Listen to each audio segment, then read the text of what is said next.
तो मैं आपको बात बताने वाला था कि क्लास के बाद में बात करेंगे हम एग्जिस्टेंस ऑफ गॉड की, भगवान है या नहीं है। तो इसके लिए एक छोटी सी बात है, छोटा सा किस्सा है, और आप अपने अध्ययन से जोड़ना इसको, आप लोग अपनी स्टडी से इसको जोड़ना। और प्यारे दोस्त, एक बात याद रख लेना, एक बात याद रख लेना, स्टडी से आप लोग क्यों कर रहे हैं? स्टडी आप इसलिए कर रहे हैं ताकि आप सक्सेस हो। इसीलिए कर रहे हो ना भाई? यस और नो? आप कहेंगे भैया बिल्कुल हम इसीलिए कर रहे हैं ताकि हम सक्सेस मिले। ये सक्सेस मिलती किसको है? सक्सेस किसको मिलती है? सक्सेस उसको मिलती है जो अपना क्या पूर्ण दे देता है। पूर्ण दे देता, पूर्ण देने का क्या मतलब होता है? पूर्ण क्या? इंटेंशन, मेहनत, देखना, लगन। तो किस्सा है महाभारत का, बहुत ध्यान से सुनो। आप सब जानते होंगे कि पांडव और कौरवों के बीच में, तो जुए में पांडव किसको हार गए? द्रौपदी को हार गए। लेकिन द्रौपदी जिस कॉन्फिडेंस से उस सभा में पहुंची, इस कॉन्फिडेंस से उस सभा में द्रौपदी पहुंची कि भाई वहां पांडव बैठे हुए हैं और वो पंचकन्या जिसको एक अपने ऊपर गर्व था कि मैं किसकी पत्नी हूं, भीम की पत्नी हूं, अर्जुन की पत्नी हूं। तो जब सभा में पहुंची, तो सभा में पहुंचने पर जब दुशासन ने कटाक्ष किया तो उन्हें यह उम्मीद थी कि शायद अर्जुन गांडीवधारी मेरे लिए कुछ करेगा। लेकिन अर्जुन की गर्दन क्या है, ऐसी की ऐसी ही रह गई। उसने सोचा कि शायद ये भीम जो है ना, भीम ये गदाधारी, ये शायद सबके सिर फोड़ दें तो कुछ होगा। होपलेस हो गई। होपलेस मतलब कोई आशा नहीं रही। और जब कोई आशा नहीं रही तो फिर उन्होंने सोचा कि ये जो यहां गुरुवर बैठे हुए हैं, कृपाचार्य, द्रोणाचार्य, ये शायद कुछ करेंगे।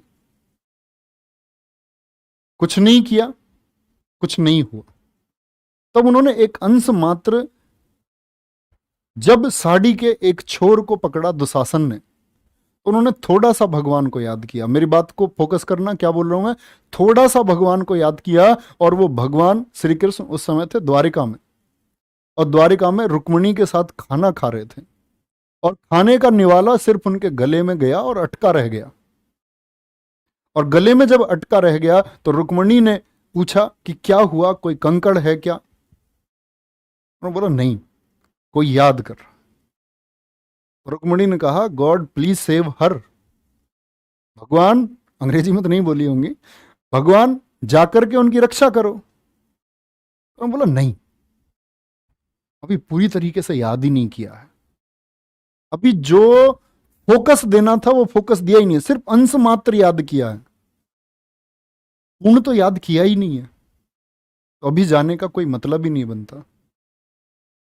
और जब द्रौपदी को ये लगा कि अब इस दुनिया में कोई सहारा नहीं है, और ये जो मेरी साड़ी का छोर है, जो आबरू है, अब ये दुशासन इसको, इस चीर हरण को करेगा, तब उन्होंने पूर्णतः ये सोचा कि इस पृथ्वी पर सिर्फ शायद भगवान है। तो उन्होंने भगवान श्री कृष्ण को याद किया। और साड़ी का छोर क्या है? वो साड़ी फिर लंबी होती चली गई। तो उन्होंने मनन किया। द्रौपदी ने पूछा भगवान से कि भाई आपने एक पल जो ये देरी की है ना, ये शायद हमेशा के लिए देरी हो जाती, आप पहले क्यों नहीं आए? भगवान ने क्या कहा कि जो आपको मतलब पूर्ण भक्ति देनी थी वो पूर्ण भक्ति नहीं थी। तो भगवान हो और यही बच्चे स्टडी है, जब तक आप पूर्णतः अपना 100% नहीं दोगे ना, ये नहीं आएगी आपके पास। क्योंकि सरस्वती भी एक देवी है, उसी के पास जाएंगी जो अपना पूर्ण अध्ययन को देगा। ऐसा नहीं जो ये डिसबैलेंस बैलेंस बना रहे हैं, हाँ सब कुछ चल जाएगा, पढ़ाई भी हो जाएगी। नहीं, पढ़ाई हो सकती है, एक स्तर तक आप कामयाब हो सकते हो, group D level, group C level की नौकरी आप पा सकते हो, लेकिन बहुत ज्यादा कामयाब नहीं हो सकते जब तक आप अध्ययन को क्या नहीं मानोगे, सर्वोपरि नहीं मानोगे, अपना सब कुछ नहीं दे दोगे। थोड़ा सा ध्यान, थोड़ा ज्यादा ध्यान नहीं, पूर्ण ध्यान। सब चीजें इसी से प्राप्त होती है, ऊपर वाला, भगवान, आपका ज्ञान, सब कुछ इसी से प्राप्त होगा जब आप अपना सर्वस्व दे दो। सर्वस्व का मतलब बाकी किसी चीज की जगह नहीं होनी चाहिए। और मैं तुम्हें बता रहा हूं, ये जो मैंने बोला ना अर्जुन भीम, इसका अर्थ है आपके साथ भी कोई नहीं आएगा। No one. तुम्हें लगेगा तुम्हारी मदद के लिए कोई आएगा, कोई नहीं आएगा। No one.